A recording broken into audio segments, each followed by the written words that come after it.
சரி, நம்பர் 1 மாவட்டம் என்று பெயர் பெற்றதற்குரிய வகையில் இந்த மாவட்டத்திற்கு வருகை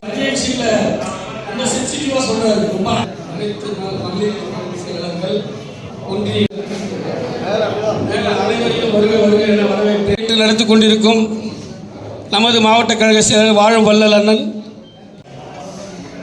தமிழகம் முழுவதும் உறுப்பினர் சேர்க்கை அட்டை நிகழ்வை அந்த இடத்துல நமக்கு தலைவருக்கு வந்து எம்ஜிஆர் கிளை மன்றம், அதே போல ஒன்றிய திமுக செயலர் உள்ளார்கள். முழுமையாக கிட்டாத அளவிற்கு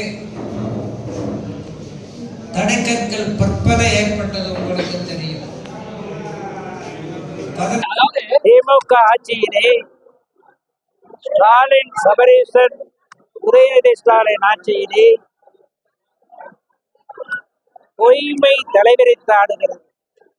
அடிக்கடிக்கு அம்மைய நகரம் என்ற தத்துவத்தின் அடிப்படையில் திருப்பி திருப்பி பொய்ய பேசினா மக்கள் அதை உண்மைன்னு நம்பிடுவாங்கிற தத்துவம் தான் ஸ்டாலின் உதயநிதி ஸ்டாலினுடைய கொள்கை.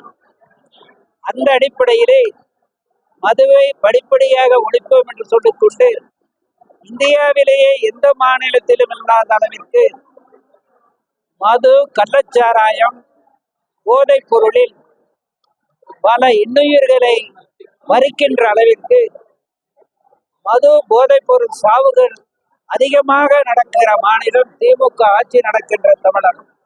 ஐயா, அடுத்த சட்டமன்ற தேர்தலில் அதிமுக தேர்தல் அறிக்கையில தமிழகத்தில் பொறுத்திருந்து பாருங்கள். தேர்தலுக்கு முன்னால் நாங்கள் தேர்தல் அறிக்கை வெளியிடுவோம்.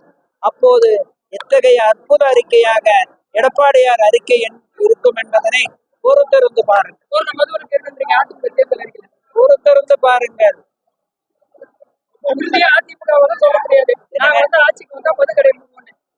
அது உங்களுடைய கருத்து.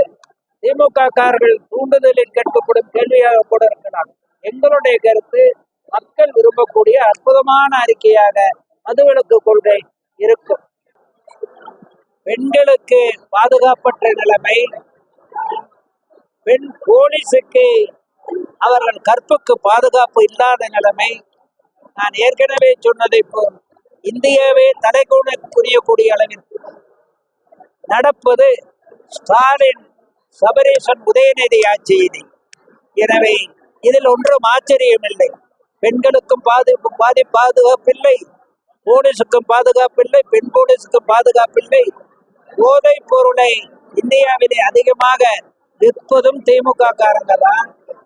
மதுவை, கள்ள மதுவை அருவி போல் பரவவிட்டு தமிழக மக்களை அழிப்பதும் இளைய சமுதாயத்தை ஒழிப்பதும் திமுக தான், ஸ்டாலின் தான், உதயநிதி ஸ்டாலின் தான், சபரீசன் தான்.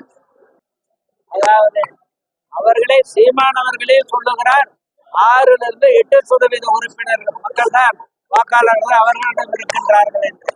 எனவே அப்படிப்பட்ட நிலையிலே எங்கள் கட்சிக்காரர்கள் எம்ஜிஆரை விரும்புகின்றவர்கள், அம்மாவை விரும்புகின்ற, எடப்பாடியை விரும்புகின்றவர்கள், எங்கள் கொள்கையின் அடிப்படையில் இருக்கின்றவர்கள் எதற்காக சீமான் கட்சிக்கு போக வேண்டும், மற்றவர்கள் கட்சிக்கு போக வேண்டும்? பெண்கள் ஓட்டு எங்களுக்கு சரிவில்லை, பெண்கள் ஓட்டை உயர்த்த வேண்டும் என்று சொல்லி இருக்கிறோம்.